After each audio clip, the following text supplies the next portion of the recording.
রাস্তার এক কোণে বসেছিল একটা মেয়ে, মুখে ক্লান্তি, চোখে অনাহারের ছাপ। হাত বাড়িয়ে বলল, ভাইয়া একটু সাহায্য করেন, অনেকদিন কিছু খাই নাই। চারপাশ দিয়ে মানুষ যাচ্ছে, কিন্তু কেউ তার দিকে ফিরেও তাকাচ্ছে না। ঠিক তখনই একটা দামি গাড়ি এসে তার সামনে থামল। গাড়ি থেকে নামলো এক ভদ্র পরিপাটি পোশাক পরা যুবক। কিছুক্ষণ চুপচাপ মেয়েটার দিকে তাকিয়ে থেকে সে বলল, টাকা লাগবে? মেয়েটা একটু চমকে উঠে বলল, জি, খুব দরকার। যুবক হালকা হেসে বলল, টাকা তো পাবা, কিন্তু তার আগে তোমাকে একটা কাজ করতে হবে। মেয়েটা দ্বিধায় পড়ে গেল। কি কাজ? যুবক শান্ত গলায় বলল, এখনই আমার সাথে আমার বাড়ি যেতে হবে। মেয়েটা সঙ্গে সঙ্গে পিছিয়ে গেল। না স্যার, আমি ওই ধরনের মেয়ে না, আপনি ভুল বুঝছেন। যুবক একটু গম্ভীর হয়ে বলল, ভুল বুঝছি কিনা সেটা তুমি ঠিক করো। তুমি চাইলে এখানেই বসে থাকতে পারো আর কষ্ট পেতে পারো, অথবা আমার সাথে চলো, তোমার জীবনটাই বদলে যেতে পারে। মেয়েটা চুপ করে গেল। ক্ষুধা আর অসহায়ত্ব তাকে ভাবতে বাধ্য করল।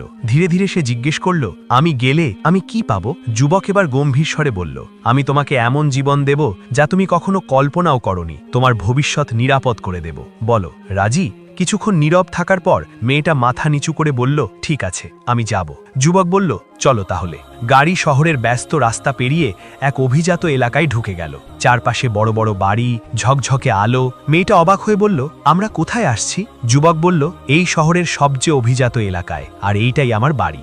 বড় একটা গেট খুলে গাড়িটা ভিতরে ঢুকলো। মেয়েটা অবাক হয়ে চারদিকে তাকিয়ে বলল, এত বড় বাড়ি? আমি তো জীবনে এমন বাড়ি কাছ থেকে দেখি নাই। যুবক হেসে বলল, আজ থেকে কিছুদিনের জন্য এটা তোমারও বাড়ি। ভিতরে ঢুকতেই এক গৃহকর্মী এগিয়ে এলো। যুবক বলল, ওকে ভালোভাবে প্রস্তুত করে দাও আর থাকার জন্য একটা রুম দেখিয়ে দাও। গৃহকর্মী একটু অবাক হয়ে মেয়েটার দিকে তাকালো, তারপর বলল, আসেন ম্যাডাম, আমার সাথে আসেন। মেয়েটা ধীরে ধীরে ভিতরে ঢুকতে ঢুকতে নিজের মনে বলল, এটা কি সত্যি? আমার জীবন কি সত্যিই বদলাতে চলেছে? কিছুক্ষণ পর সে গোসল করে নতুন কাপড় পরে বাইরে বেরোলো। তাকে দেখে গৃহকর্মী অবাক হয়ে বলল, আপনাকে তো একদম চিনাই যাচ্ছে না, একদম অন্য মানুষ লাগছে।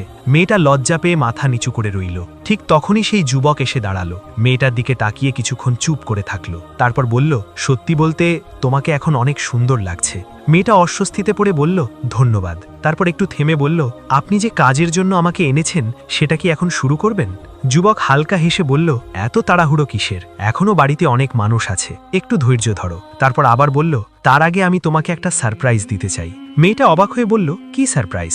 যুবক কিছুটা গম্ভীর হয়ে তার দিকে তাকালো, তারপর বলল, আমি তোমাকে একটা কথা জিজ্ঞেস করতে চাই। তুমি কি আমার সাথে বিয়ে করবে? মেয়েটা যেন একদম স্তব্ধ হয়ে গেল। সে বিশ্বাসই করতে পারছিল না সে ঠিক কি শুনছে। কিছুক্ষণ চুপ থেকে বলল, আপনি কি বলছেন? আমার সাথে বিয়ে? যুবক শান্তভাবে বলল, হ্যাঁ, যদি তুমি চাও তুমি তোমার পরিবারের সাথে কথা বলতে পারো, আমার কোনো সমস্যা নেই। মেয়েটার চোখ ভিজে উঠল।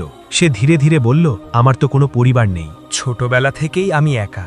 যুবক একটু নরম হয়ে বলল, আমি তোমার কষ্ট বুঝি, আর আমি চাই তুমি আর একা না থাকো। আমি সত্যি চাই তুমি আমার জীবনের অংশ হও। মেয়েটা দ্বিধায় পড়ে গেল। সে বলল, কিন্তু এটা তো ঠিক না, আমাদের তো শুধু এক রাতের কথা ছিল। আপনি কি আমাকে টাকা দিয়ে আপনার স্ত্রী বানাতে চান? যুবক একটু বিরক্ত হয়ে বলল, দেখো, আমি কোনো দরাদরি করছি না, আমি সিরিয়াস। আমি চাই তুমি আমার স্ত্রী হও। মেয়েটা ধীরে ধীরে বলল, আমি রাজি আছি, কিন্তু আপনার পরিবার, এই সমাজ, তারা কি আমাকে মেনে নেবে? আমি তো একটা রাস্তার মেয়ে। যুবক আত্মবিশ্বাসী গলায় বলল, তুমি এসব নিয়ে ভাবো না, আমার জীবনের সিদ্ধান্ত আমি নিজেই নিই, কেউ এখানে হস্তক্ষেপ করতে পারবে না। শুধু তুমি বলো, তুমি রাজি কিনা? কিছুক্ষণ চুপ থেকে মেয়েটা চোখ বন্ধ করে বলল, হ্যাঁ, আমি রাজি। যুবকের মুখে হাসি ফুটে উঠল। সে বলল, তাহলে প্রস্তুত হও, আজ থেকেই তোমার নতুন জীবন শুরু। কিছুক্ষণের মধ্যেই বাড়ির ভিতরে ছোট করে বিয়ের আয়োজন করা হলো। খুব বেশি লোকজন না থাকলেও পরিবেশটা ছিল একদম গম্ভীর আর সুন্দর। মেয়েটা নতুন পোশাকে একদম অন্যরকম লাগছিল। তার চোখে ছিল অজানা এক স্বপ্ন, আর মনে এক ধরনের ভয় আর আশার মিশ্র অনুভূতি। যুবকটি তার সামনে দাঁড়িয়ে নরম গলায় বলল, আজ থেকে তুমি আর একা না, আমি সবসময় তোমার পাশে থাকব। মেয়েটা চুপচাপ মাথা নাড়ল। তার জীবনে এত বড় পরিবর্তন সে কখনো কল্পনাও করেনি। বিয়ের আনুষ্ঠানিকতা শেষ হওয়ার পর সবাই ধীরে ধীরে চলে গেল। বাড়িটা আবার শান্ত হয়ে গেল। মেয়েটা একটু লজ্জা পেয়ে বলল, আমি ভাবতেও পারিনি আমার জীবনে এমন দিন আসবে। যুবক হেসে বলল, এখন থেকে অতীত ভুলে যাও, তোমার জন্য নতুন একটা জীবন অপেক্ষা করছে। তারপর একটু মজা করে বলল, আর একটা কথা, এখন থেকে আমাকে স্যার বলে ডাকবে না, আমি এখন তোমার স্বামী। মেয়েটা লাজুক হেসে বলল, ঠিক আছে, আর বলবো না। রাতটা কেটে গেল নতুন এক অনুভূতির মধ্যে দিয়ে। পরদিন সকালে মেয়েটা খুব ভোরে উঠে ঘরটা গোছাচ্ছিল। সে যেন নিজের নতুন জীবনের সাথে নিজেকে মানিয়ে নেবার চেষ্টা করছিল। ঠিক তখনই যুবকটি প্রস্তুত হয়ে বাইরে যাওয়ার জন্য দাঁড়ালো। মেয়েটা অবাক হয়ে বলল, এত সকালে কোথায় যাচ্ছেন? যুবক একটু অপ্রস্তুত হয়ে বলল, একটা খুব জরুরি কাজ পড়ে গেছে, আমাকে কয়েকদিনের জন্য শহরের বাইরে যেতে হবে। হঠাৎ করে সিদ্ধান্ত নিতে হয়েছে, তাই তোমাকে আগে বলতে পারিনি। মেয়েটার মুখটা একটু মলিন হয়ে গেল। সে বলল, আমাদের তো মাত্রই বিয়ে হয়েছে, আপনি একটু পরে গেলেও পারতেন। যুবক বলল, আমি বুঝতে পারছি, কিন্তু কাজটা খুব জরুরি। তবে তুমি একদম চিন্তা করো না, আমার এক খুব কাছের বন্ধু আজ বিদেশ থেকে আসছে, সে এই কয়েকদিন এখানে কাটবে, তুমি শুধু ওর খেয়াল রেখো। মেয়েটা ধীরে ধীরে বলল, আপনি তো তাড়াতাড়ি ফিরে আসবেন তাই না? যুবক আশ্বাস দিয়ে বলল, হ্যাঁ, যত দ্রুত সম্ভব ফিরে আসব। কিছুক্ষণ পর সে বাড়ি থেকে বেরিয়ে গেল। বিশাল বাড়িটা আবার নীরব হয়ে গেল। মেয়েটা একা দাঁড়িয়ে ভাবতে লাগলো, এই নতুন জীবনে সে আসলে কতটা নিরাপদ। সেই দিন দুপুরের দিকে হঠাৎ দরজায় কলিং বেল বেজে উঠল। মেয়েটা দরজা খুলতেই সামনে দাঁড়ানো এক যুবক হেসে বলল, হ্যালো, আমি রাফি, তোমার স্বামীর খুব কাছের বন্ধু। মেয়েটা একটু অবাক হয়ে বলল, ও, ভিতরে আসুন। রাফি ভিতরে ঢুকে চারদিকে তাকিয়ে বলল, বাহ, বেশ সুন্দর বাড়ি তো, কিন্তু তোমাকে একা রেখে সে কোথায় গেল? মেয়েটা হালকা স্বরে বলল, জরুরি কাজে কয়েকদিনের জন্য বাইরে গেছে। রাফি একটু হেসে বলল, নতুন বিয়ে আর এমন সময় স্ত্রীকে একা রেখে যাওয়া বিষয়টা কিন্তু ঠিক না। এত বড় বাড়িতে একা থাকতে তোমার ভয় লাগবে না? মেয়েটা কিছুটা অস্বস্তি নিয়ে বলল, না, তেমন কিছু না। রাফি একটু কাছে এসে নরম গলায় বলল, যদি কখনো ভয় লাগে আমি তো আছি, গল্প করে কথা বলে সময় কাটিয়ে দিতে পারবো। মেয়েটা কিছুক্ষণ চুপ করে থেকে বলল, ঠিক আছে, আপনি বিশ্রাম নেন, পথটা নিশ্চয়ই অনেক ক্লান্তিকর ছিল। রাফি হেসে বলল, ঠিক বলেছ, তবে তোমার সাথে গল্প করতে পারলে ক্লান্তিটাও কেটে যাবে। মেয়েটা তখনও বুঝতে পারছিল না তার জীবনের এই নতুন অধ্যায়ে আসলে কি অপেক্ষা করছে তার জন্য। রাফি সোফায় বসে আরাম করে কথা বলছিল, আর মেয়েটা একটু দূরে বসে শুনছিল। ধীরে ধীরে কথার পরিমাণ বাড়তে লাগলো। রাফিবার বিদেশের গল্প, জীবনযাপন, নানা অভিজ্ঞতার কথা বলতে লাগলো। মেয়েটা মুগ্ধ হয়ে শুনছিল, কারণ এমন জীবন সে আগে কখনো কল্পনাও করেনি। রাফি হঠাৎ বলল, তুমি জানো, তুমি এই বাড়িতে আসার আগেও আমি অনেকবার এসেছি, কিন্তু আজ বাড়িটা অন্য রকম লাগছে। মেয়েটা অবাক হয়ে বলল, কেন? রাফি একটু হেসে বলল, কারণ আজ এখানে তুমি আছো। এই কথাটা শুনে মেয়েটা কিছুটা অস্বস্তি অনুভব করল, কিন্তু কিছু বলল না। সে বিষয়টা এড়িয়ে যেতে চাইল। বলল, আপনি অনেক ক্লান্ত, আপনি বিশ্রাম নেন। রাফি ধীরে ধীরে উঠে দাঁড়ালো, কিন্তু যাওয়ার আগে বলল, তুমি চাইলে আমরা আরো কিছুক্ষণ কথা বলতে পারি। একা একা তো তোমারও খারাপ লাগছে তাই না? মেয়েটা একটু থেমে বলল, হ্যাঁ, একা লাগছে। এরপর তারা আবার কথা বলতে শুরু করলো। সময় যেন কিভাবে কেটে যাচ্ছিল কেউ খেয়ালই করছিল না। ধীরে ধীরে তাদের মধ্যে একটা অদ্ভুত ঘনিষ্ঠতা তৈরি হতে লাগলো। পরের দিন সকালেও একইভাবে তাদের কথা চলতে থাকলো। রাফি ইচ্ছা করেই মেয়েটার কাছাকাছি থাকার চেষ্টা করছিল। সে কখনো হাসি ঠাট্টা করছিল, কখনো মজা করে কথা বলছিল, আর মেয়েটাও ধীরে ধীরে সেই কথাগুলোতে অভ্যস্ত হয়ে উঠছিল। একসময় রাফি বলল, তুমি জানো, তোমার মতো কাউকে আমি আগে কখনো দেখি নাই, তোমার মধ্যে একটা আলাদা আকর্ষণ আছে। মেয়েটা একটু লজ্জা পেয়ে বলল, এগুলো বলার কিছু না। রাফি এবার একটু সিরিয়াস হয়ে বলল, না, আমি সত্যি বলছি, আর তুমি যদি চাও আমি তোমাকে এমন একটা জীবন দেখাতে পারি যা তুমি এখনো দেখোনি। মেয়েটা চুপ করে গেল। তার মনে তখন দ্বন্দ্ব শুরু হয়েছে। একদিকে নতুন পাওয়া সম্মান আর সম্পর্ক, অন্যদিকে নতুন এক আকর্ষণ আর প্রলোভন। রাফি ধীরে ধীরে তার কাছে এসে বলল, তুমি কি সত্যিই খুশি এই জীবনে, নাকি শুধু বাধ্য হয়ে মানিয়ে নিচ্ছ? এই প্রশ্নটা মেয়েটাকে ভেতর থেকে নাড়িয়ে দিল। সে কোনো উত্তর দিতে পারল না, শুধু চুপ করে রইল। আর ঠিক এই নীরবতার মধ্যেই তার জীবনের সবচেয়ে বড় ভুলের শুরুটা হয়ে গেল। দিন যত যেতে লাগলো, মেয়েটার ভেতরের দ্বন্দ্ব ততই বাড়তে লাগলো। একদিকে তার নতুন পরিচয়, নতুন জীবন, অন্যদিকে রাফির কথাগুলো বারবার তার মনে ঘুরতে থাকলো। রাফি সুযোগ পেলেই তার কাছে আসত, মিষ্টি কথায় তাকে প্রভাবিত করার চেষ্টা করত। একদিন বিকেলে বারান্দায় দাঁড়িয়েছিল মেয়েটা। রাফি এসে পাশে দাঁড়িয়ে বলল, তুমি জানো, তোমাকে এইভাবে চুপচাপ দেখতে আমার ভালো লাগে না, তুমি আরও অনেক কিছু পাওয়ার যোগ্য। মেয়েটা ধীরে ধীরে বলল, আমি তো এখন সবই পেয়ে গেছি, আর কি চাই? রাফি হালকা হেসে বলল, তুমি কি সত্যি মনে করো তুমি সব পেয়ে গেছ, নাকি শুধু একটা নিরাপদ আশ্রয় পেয়েছ? এই কথাটা আবারও মেয়েটার মনে প্রশ্ন তুলল।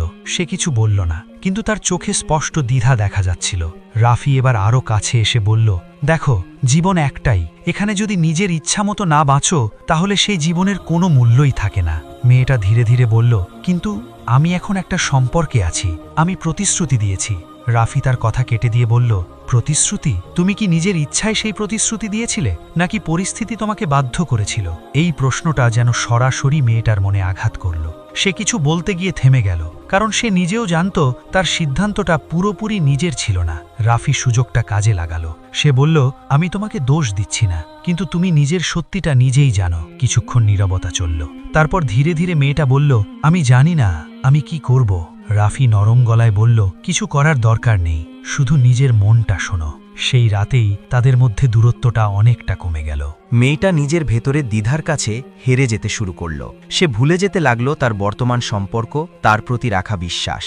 আর ঠিক তখনই তার অজান্তেই তার জীবনের সবচেয়ে বড় ভুলটা সম্পূর্ণ হয়ে গেল। কিন্তু সে জানত না এই ভুলের ফল কতটা ভয়ঙ্কর হতে যাচ্ছে। 4 দিন পর হঠাৎ করেই বাড়ির পরিবেশ বদলে গেল। দরজা খুলতেই ভিতরে ঢুকল সেই যুবক, মেয়েটার স্বামী। তার চোখে ছিল রাগ, মুখে কঠোরতা। মেয়েটা তাকে দেখে এক মুহূর্তের জন্য খুশি হয়ে উঠেছিল, কিন্তু তার চেহারা দেখে সাথে সাথেই থেমে গেল। সে অবাক হয়ে বলল, তুমি তো আরো কয়েকদিন পরে আসার কথা ছিল, হঠাৎ করে চলে এলে? যুবক ঠান্ডা গলায় বলল, হ্যাঁ, আসতে হয়েছিল, কারণ কিছু সত্যি নিজে চোখে দেখা দরকার ছিল। মেয়েটার বুক কেঁপে উঠল। সে বুঝতে পারছিল কিছু একটা ভুল হয়ে গেছে। কাপা গলায় বলল, তুমি কি বলতে চাচ্ছ? যুবক এবার সরাসরি তার দিকে তাকিয়ে বলল, আমি যা বলতে চাই সেটা তুমি খুব ভালো করেই জানো। আমাকে না জানিয়ে আমার বিশ্বাস ভেঙে তুমি কি করেছ সবকিছু আমি জেনে গেছি। মেয়েটার মুখ শুকিয়ে গেল। সে তাড়াতাড়ি বলল, না, তুমি ভুল বুঝছো। যুবক তার কথা কেটে দিয়ে বলল, একটাও শব্দ না, আমি নিজের চোখে দেখেছি, আর কিছু শোনার দরকার নেই। এই কথাটা শুনে মেয়েটা ভেঙে পড়ল। সে কান্নায় ভেঙে গিয়ে বলল, প্লিজ আমার কথা একবার শুনো, আমি একটা বড় ভুল করে ফেলেছি, আমি বুঝতে পারিনি কখন কি হয়ে গেছে।